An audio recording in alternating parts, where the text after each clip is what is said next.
Great, thanks for having me back. I spoke really briefly in the April Developer Garage, but I've been given more time this time, and it's great to be back. I spent some time here a few years ago at Oxford, and London is one of my favorite cities, so it's great to see so many people at the Developer Garage. As Josh mentioned, I'm the author of The Facebook Era, which just came out a few months ago, about using Facebook, Twitter for business.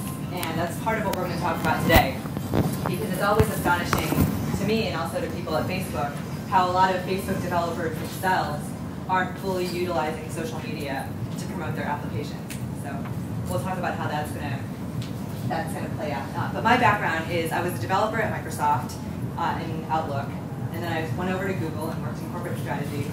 And then for the last 3 years, I was at Salesforce.com, responsible for the AppExchange initially, and eventually led our partnerships with Facebook and Twitter and LinkedIn. And in June, after the book came out, I actually left Salesforce and started my own company called Hearsay Labs, and we're developing B2B applications inside of Facebook. So to begin with, so Josh told me the theme of today's event was what not to do with social media. And so I restructured my talk a little bit to reflect this. And what we're going to do over the next 20 minutes is talk about the 10 things not to do in the Facebook era. And so to begin with, I'll tell you a story of how I came to write the Facebook era, which has done really well, and didn't really have any expectations going in. But 2 years ago, in 2007, I was back in Hong Kong, which is where I'm from. I was visiting my grandmother, and we were having lunch at this noodle shop in Wan Chai. And if any of you have been to Hong Kong, you know they have peas on a lot of the street corners there.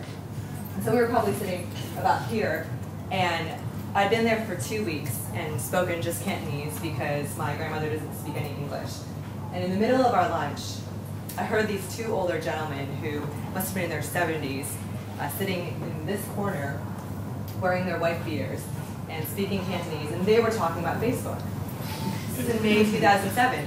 And I almost fell out of my chair because it was such a shock to me that it was the wrong demographic, the wrong part of the world, and the wrong language, seemingly.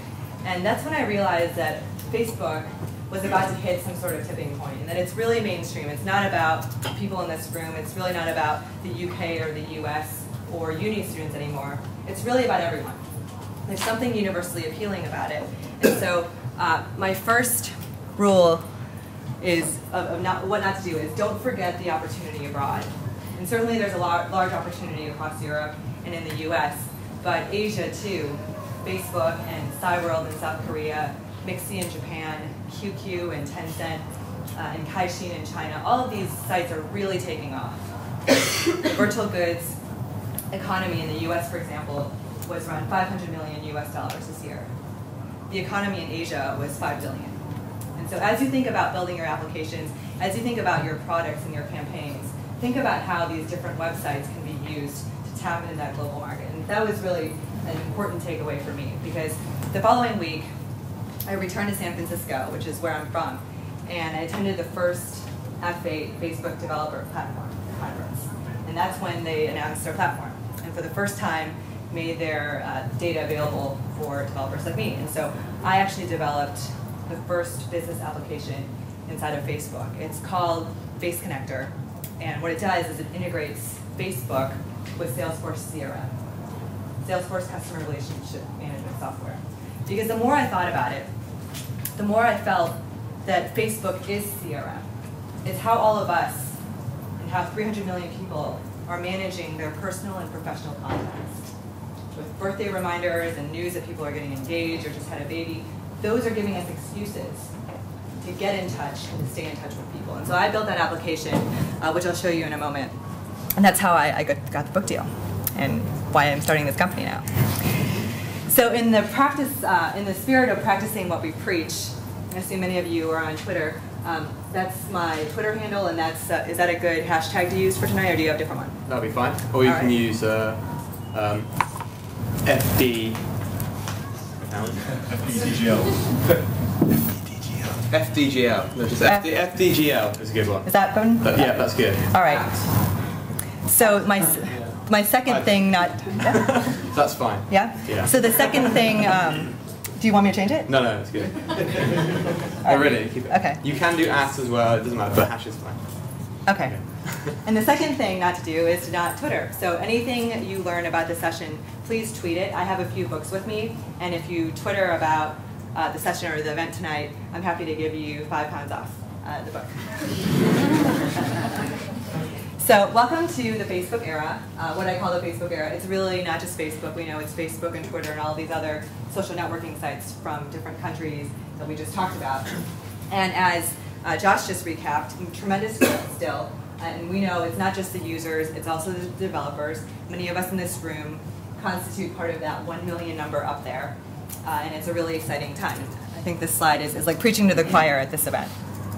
And as we know too, although Facebook started off largely with younger cohorts of users and at uni, that's no longer the case. And the largest and fastest growing group today are actually people between the ages of 35 and 49. And the second fastest growing group are women over the age of 55. That's really significant because that group was typically the hardest to get to. Those were the technophobes. But they are joining Facebook by storm because of the photos. And so that's rule number 3. Don't forget people over 35. So what I'm going to do over the next 20 minutes is 2 things. First, we're going to talk about the changing social norms on Facebook. Because in order for us to be successful, developers and entrepreneurs and marketers and salespeople, we have to understand the new consumer psychology that's taken over as a result of Facebook.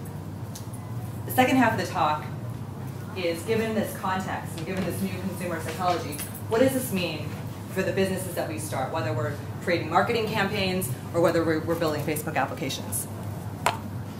So to illustrate the new social norms, I like to play this video, and I don't know if the sound is working. There we go. Hello? Oh! Edward Baxter! It's me, Tom from school! Oh, we sat next to each other in maths. We didn't get on, remember? Yeah. Do you want to be my friend? Do you want to be my friend, confirm or ignore? Alright, great. Where did we meet? You know where we met. Do you want to skip this step? We met at school. Okay, but how about if we say we met on an oil rig and we were lovers for 50 years? That's not true. It's a joke. It's like a really brilliant joke. Can I get confirmation on that, please? No. Can I get confirmation on that, please? No. Okay, are you in a relationship? Is it complicated? It's complicated. Okay, well, what are you looking for? Let's just dating whatever you can get. Let's just say random play. Because that could mean anything, right? Like really, really kinky, horrible. What are you doing? Writing on your wall. So it sounds like a ridiculous video, but we all know this is how we're interacting on Facebook. And it's creating these new interaction norms that's changing our relationships. And so that's what we're going to talk about today, is how to understand that and how to tap into that. And believe me, this video gets even a bigger kick in America because of the whole British accent, but I just realized that doesn't really work here. But glad to see you still found it entertaining. So the first aspect to understand about this new sociocultural change is that of online identity.